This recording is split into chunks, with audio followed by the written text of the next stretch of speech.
kasih pemirsa, Anda masih bergabung bersama kami. Berawal dari hobi, seorang wanita disabilitas warga Kabupaten Lombok Tengah meraup berkah dan membeli tanah dari usaha budidaya jual tanaman hias.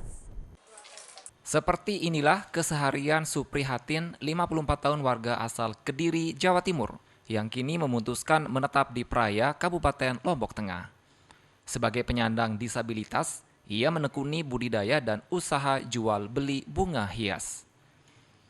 Berawal dari hobi, Suprihatin akhirnya menjadikan hobinya itu untuk menanam bunga sebagai bisnis.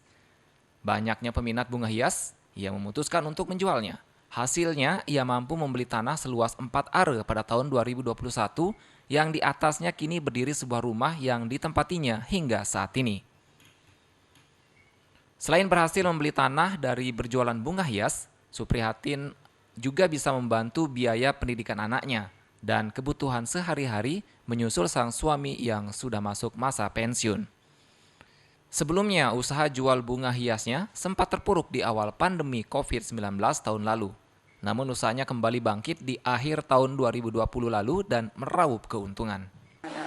Bermula dari hobi, terus kan suka orang minta, sukanya. Nah, kita kan sayang sama tanaman. Akhirnya kalau kita dikasih terus dong, coba-cobalah akhirnya.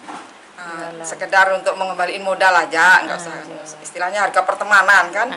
Lama-lama berkembang. Dulu anggrek itu cuman anggrek aja dulu. Bapaknya kan pensiun, sabun pensiun, tapi kita kan punya anak yang masih sekolah, masih butuh biaya SMK. Terus kita juga punya anak cucu yang lain-lain kan, juga kita dalam bersosialisasi juga kadang-kadang ada istilahnya dana dadakan, seperti orang meninggal, orang sakit, yang gitu-gitu kan. Alhamdulillah dapat ditutup dari hobi. Meski tidak sempurna layaknya wanita pada umumnya, Atin tak pernah pesimis untuk terus melanjutkan usahanya. Ia pun berharap hobi yang ia jadikan usaha ini dapat menjadi motivasi untuk yang lainnya. Dari Lombok Tengah, Emma Widiawati, iNews memberitakan. Maksud kami pemirsa, resmi dinyatakan sebagai geopark nasional, namun Belitung tak henti-hentinya mempercantik diri dengan menyiapkan geosat baru, dan kali ini rekan saya Stefani Evelyn akan mengajak Anda berjelajah salah satu hutan di Belitung yang banyak tumbuh obat-obatan. Walau sudah resmi ditetapkan sebagai geopark nasional, Belitung tak henti mempercantik diri.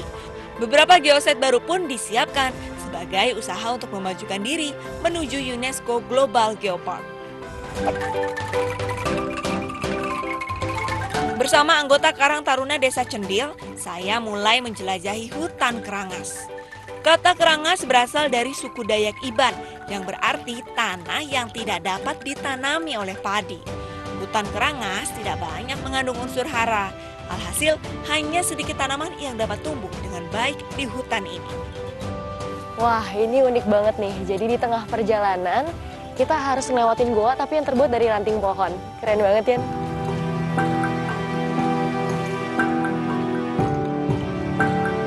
Tanah hutan kerangas umumnya berupa pasir silika dengan tekstur yang kasar dan bersifat sangat asam.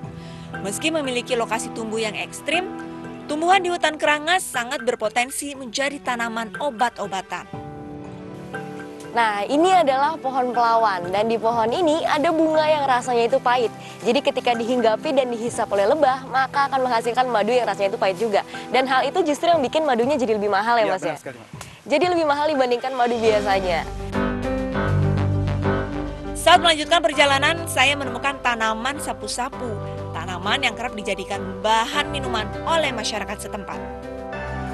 Yang unik dari tanaman sapu-sapu atau tanaman ini adalah ketika kita petik, terus kita remas pelan-pelan, itu akan menghasilkan aroma seperti kayu putih. Tapi ternyata justru bisa diolah sebagai bahan minuman ya, Mas ya?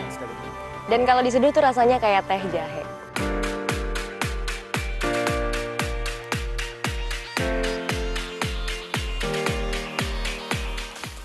Pani. Wah. Tadi kan yang di sana kan kembangnya kecil-kecil. Iya. Di sini ada yang lebih besar. Oh iya, ini banyak juga di sini ya, Mas ya. Dan juga ada yang masih tertutup. Salah satu tanaman yang mampu tumbuh dengan baik di hutan kerangas adalah kantong semar.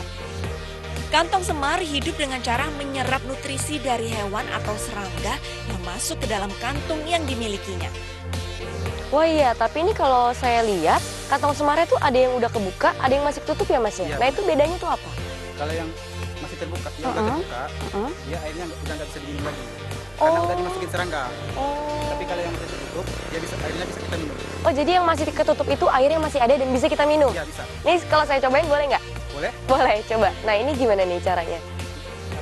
Dipetik dulu. Nah, Coba. berarti atasnya kita robek aja ya? Oke, wow.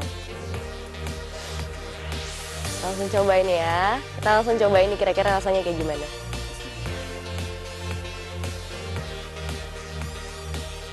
Airnya tuh kayak air mineral, jadi kayak agak sedikit tawar, tapi ada manisnya juga. Tapi manisnya tuh nggak terlalu banyak, jadi kayak dikit aja ada manis-manisnya. Tapi dominannya tawar sih. Mungkin karena masih kecil kali ya Mas ya.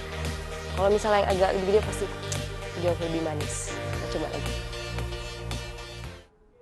Kita beralih ke informasi lain, pemirsa. Sela bance merupakan makanan khas Maringin, Jambi. Ikan dipadu dengan kecombrang dan daun bawang serta ketumbar ini merupakan bahan utama dalam masakan.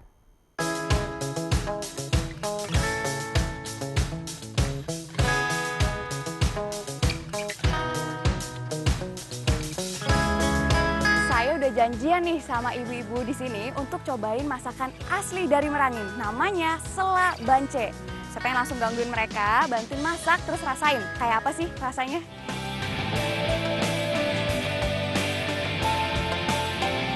Halo ibu-ibu. Ayo Mbak Uli Ini sini. udah siap banget nih masak ya? Iya. Wah, saya boleh dong ya Bu ikut gabung? Iya sini belajar masak kampung Mbak Uli. Kalian antar nyicip. Kita kan memasak sela bance ya Bu? Iya. Bahan-bahannya apa aja nih? Sela bance itu ikan dipotong kecil-kecil jadi hampir hancur gitu loh. Hampir hancur. Jadi supaya nanti bumbunya rata sampai ke tengah. Meresap sampai ke Meresap tengah. semuanya Oke. biar nggak amis. Oke. Bahan-bahan yang diperlukan untuk membuat sela bance diantaranya daun bawang padi, kecombrang, dan daun ketumbar. Saya mau cobain tumis. Setelah seluruh bumbu ditumis, masukkan ikan ke dalam bumbu. Ikan baung. Ikan baung ya Bu Ikan ya? baung ikan, sungai. ikan baung sungai. Sungai air deras. Sungai air deras.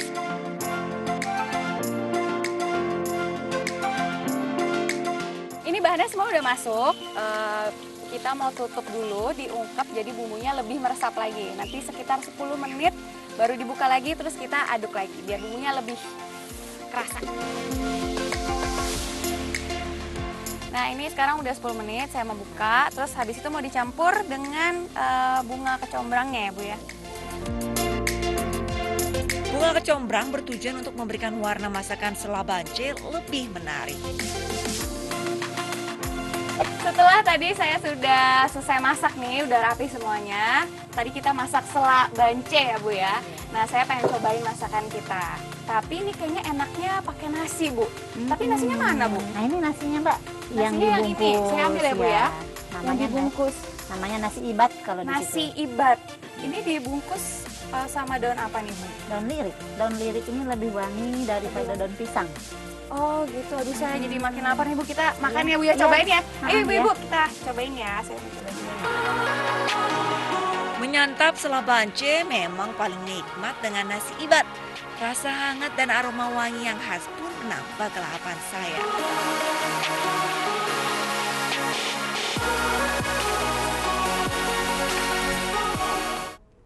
Pemirsa, informasi tadi sekaligus menutup perjumpaan kita di iNews NTB edisi hari ini. Saya Rida Patiroy, mewakili kru yang bertugas, pamit undur diri. Terima kasih atas kebersamaan Anda.